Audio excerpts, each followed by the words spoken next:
Olá, turma do primeiro ano, tudo bem? Pessoal, para a aula de hoje, nós vamos continuar aqui falando a respeito de algumas definições de genética, tá ok? E às vezes você deve estar pensando, mas Dani, é muito difícil da gente conseguir guardar todos esses nomes. Olha só, não é necessário que você decore esses nomes, você precisa entender o conceito. Por que existe uma diferença da gente falar que é cromossomos e que é DNA, se é a mesma coisa? Cromossomos, gente, é quando essa molécula de DNA está condensado. Então, se ele está esticado, é DNA. Imagine o seguinte: a célula precisa realizar a divisão celular. Se ela tivesse com um DNA muito esticado, ficaria difícil para essa célula conseguir realizar a divisão. Então, ela se condensa logo antes da divisão celular para facilitar. E que fase que é essa daí? É a intéfase, é quando a célula não está se dividindo. Então, os cromossomos eles se encontram em fios únicos, finos e pouco espiralado, né? Que é o que a gente chama de cromonema.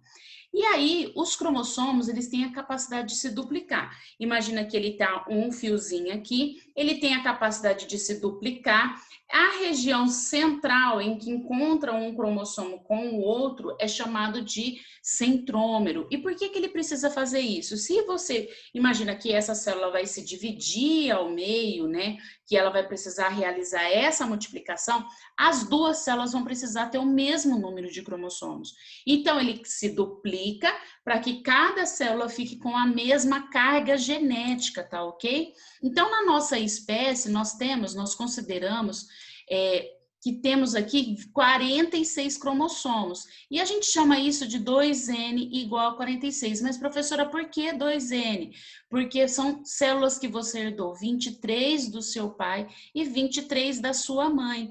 Então, quando as células elas são células que têm a carga genética, né, de 23 cromossomos, são as células gaméticas, são células haploides, tá ok? E células diploides, que são todas as outras células do seu corpo, são células diploides que têm 46 cromossomos.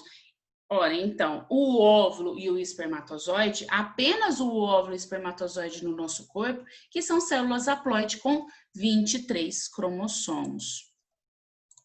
Bom, então, como a gente viu que os cromossomos, eles sempre vão parecer aos pares, tá? Na nossa espécie, a gente dá números, a gente sempre vai dar como números. Se eu tenho dois pares, aqui, ó, com o número 1, dois cromossomos com o número 3, com o número 2, dois cromossomos com o número 3, dois cromossomos com o número 4.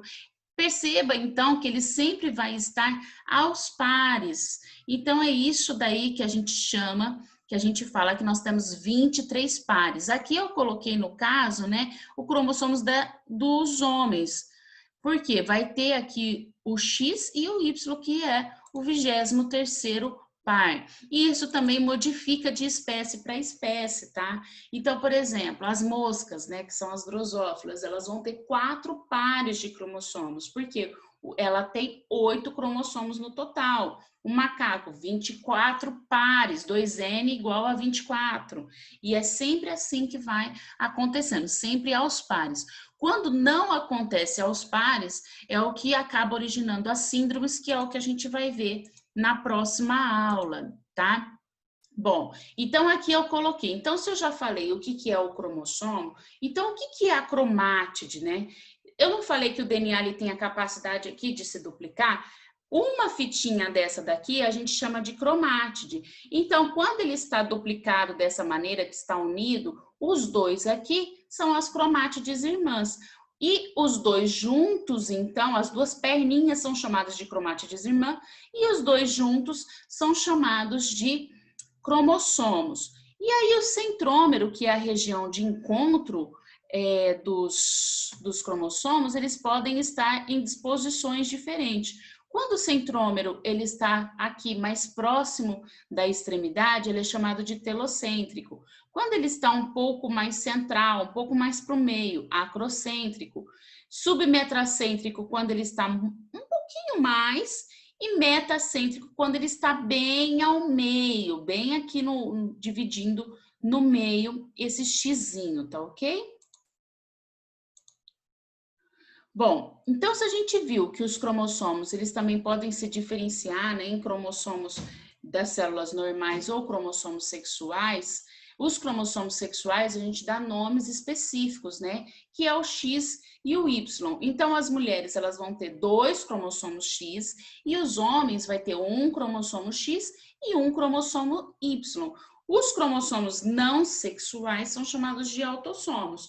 Então, no nosso óvulo ou espermatozoide, nós vamos ter os cromossomos sexuais X, no caso das mulheres, XX, e no caso dos homens, XY.